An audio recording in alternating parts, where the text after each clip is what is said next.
choose our parents, our goals and mission before our incarnation.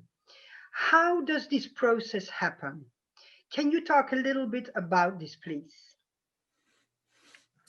Well, the universe is so intelligent that what you desire, it starts creating for you. People rarely get experiences that they want because their minds are so scattered and they lack focus.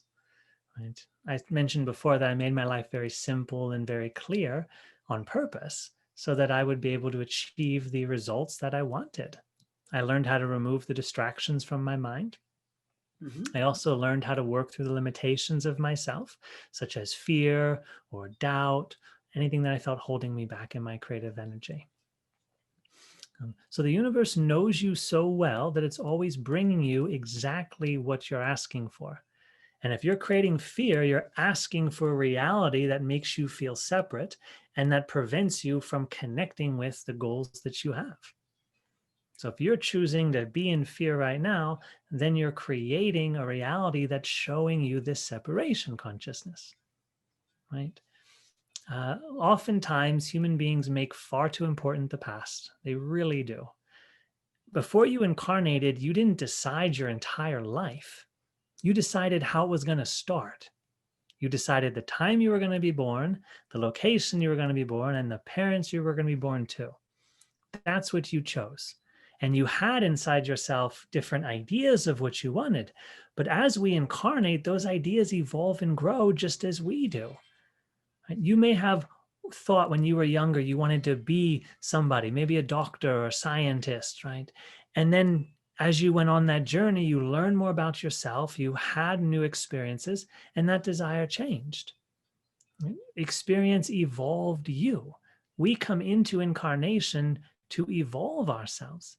So the plan you had before you started may not be the plan that you end up with when you leave here.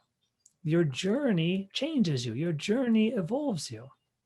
Right? How many people, for example, started a romantic relationship thinking, this is exactly what I want. This is the type of person that I want. This is what's going to make me happy. And you get a person like that.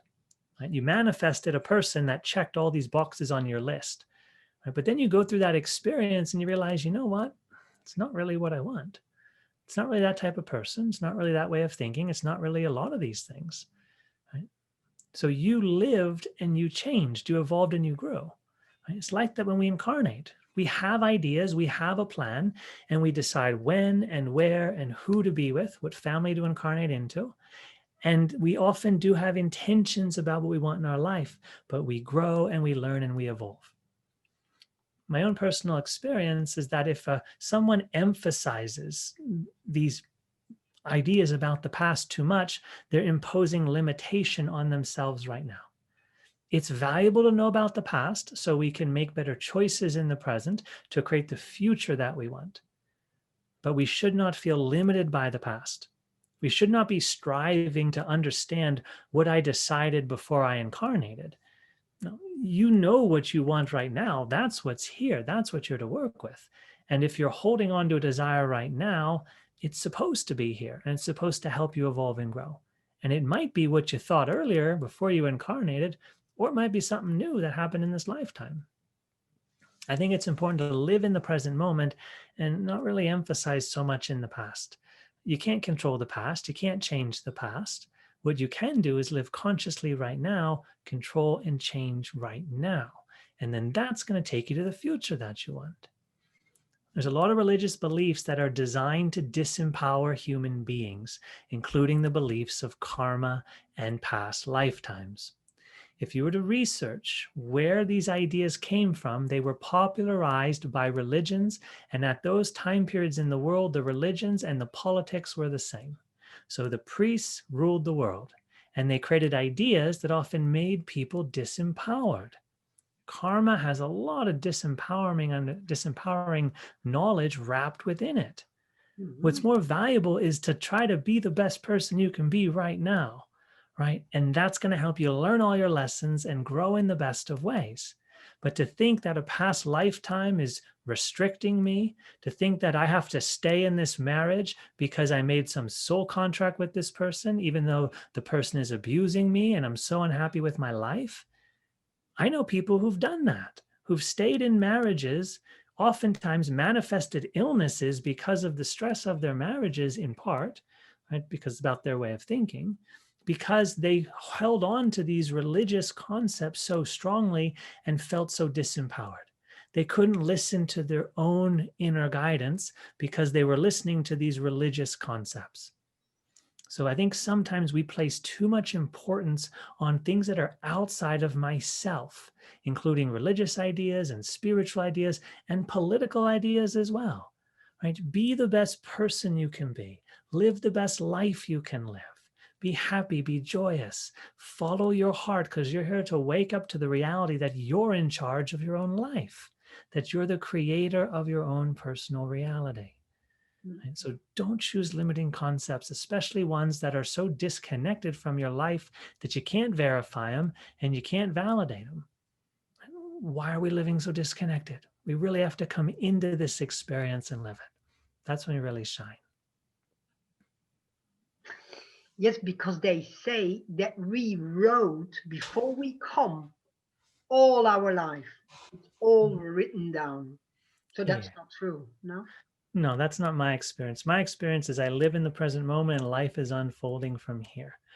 Yeah. And these ideas, this is the other piece, right? We hold on to these ideas, but these ideas are spinning in that disconnected space of our mind, right? It's not really happening right now.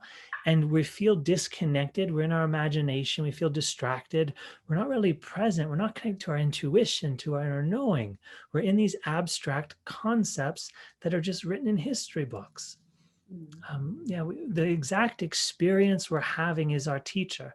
So if I'm holding on to concepts that make me feel disempowered, that make me feel afraid, that make me feel lost, make me feel confused or guilty or shameful, that experience of those limiting emotions is trying to teach me that knowledge isn't serving me. I should be holding on to knowledge that makes me want to live and makes me want to shine with happiness and makes me want to be myself and love my life and really celebrate who I am. Right? Then I know that the understanding I'm bringing to this reality is serving my benefit and the benefit of everyone else.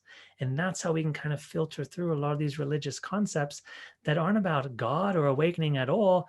They're about political control and an organization of society so that people behave well together. Yeah.